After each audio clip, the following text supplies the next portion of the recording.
Hi friends, ಇವತ್ತು lehenga alteration ಯಾವ ರೀತಿ ಮಾಡೋದು ಅಂತ ನೋಡೋಣ ಬನ್ನಿ. ಇಲ್ಲಿ ರೆಡಿ ಲೆಂತ್ ಇಲ್ಲಿ ಮಾರ್ಕ್ ಮಾಡಿದ್ದೀನಲ್ಲ, ಅಷ್ಟು ಅವರಿಗೆ ಬೇಕು. ಅದಕ್ಕಿಂತ 2 ಇಂಚ್ ಮೇಲೆ ಬೇಕು ನನಗೆ. ಮೇಲೆ ಸೊಂಟದ ಪಟ್ಟಿ ಬರೋದ್ರಿಂದ 2 ಇಂಚ್ ಕಮ್ಮಿನ ಕಟ್ ಮಾಡ್ಕೊಂಡಿದ್ದೀನಿ. ಕಟ್ ಮಾಡ್ಕೊಂಡಾದ್ಮೇಲೆ ಇದು ನರಿಗೆ ತುಂಬ ಗ್ಯಾಪ್ ಇರುತ್ತಲ್ವ, ಸೊಂಟ ಸುತ್ತಳತೆ ಚಿಕ್ಕದು ಬರಬೇಕು ಅಂದರೆ ನಾವು ಇನ್ನೂ ಹತ್ತತ್ರ ನರಿಗೆನ ಕೊಟ್ಕೋಬೇಕಾಗತ್ತೆ. ಇಲ್ಲಿ ನಾನು ನೀಟಾಗಿ ಹತ್ತತ್ರ ನರಿಗೆನ ಕೊಟ್ಟಿದ್ದೀನಿ. ಲಾಸ್ಟಲ್ಲಿ ಇದ್ರ ಫೋಟೋ ಕೂಡ ಹಾಕಿದ್ದೀನಿ ಯಾವ ರೀತಿ ಬಂದಿದೆ ಅಂದ್ಬಿಟ್ಟು ನೋಡ್ಬೋದು. ತುಂಬ ಚೆನ್ನಾಗೆ ಬಂದಿದೆ. ನಾವೇ ಸ್ಟಿಚ್ ಮಾಡಿದ್ದೀವೇನೋ ಅನ್ನೋ ರೀತಿ ಆಗಿದೆ. ಹೊಸ್ದಾಗೀಗ ಲೆಹಂಗಾ ಹೊಲ್ದಂಗೆ ಆಗಿದೆ ಅಷ್ಟೇ. ಇದನ್ನು ನಾನು ಸೊಂಟದ ಪಟ್ಟಿಗೆ ಅದು ಲೈನಿಂಗ್ನ ಫಸ್ಟು ಸ್ಟಿಚ್ ಮಾಡಿಟ್ಕೊಂಡೆ ಡಬಲ್ ಲೈನಲ್ಲಿ. ನಂತರ ಲೆಹಂಗಕ್ಕೆ ಅಟ್ಯಾಚ್ ಮಾಡಿದ್ದೀನಿ. ಅಟ್ಯಾಚ್ ಮಾಡಾದ್ಮೇಲೆ ಅದ್ರ ಮೇಲೆ ನಾನು ಈಗ ಬಾರ್ಡ್ರನ್ನ ಕೂರಿಸ್ತೀನಿ.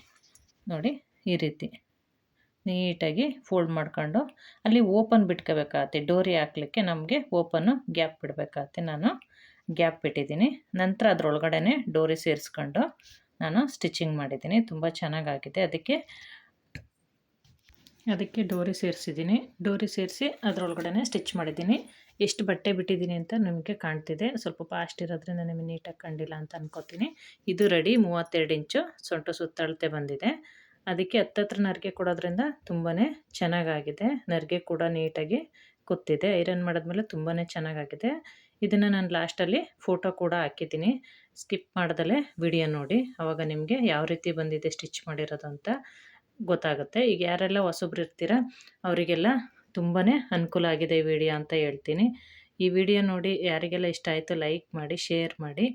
ಯಾರೆಲ್ಲ ಸಬ್ಸ್ಕ್ರೈಬ್ ಮಾಡಿಲ್ಲ ಆದಷ್ಟು ಬೇಗ ಸಬ್ಸ್ಕ್ರೈಬ್ ಮಾಡಿ. Thank you watching.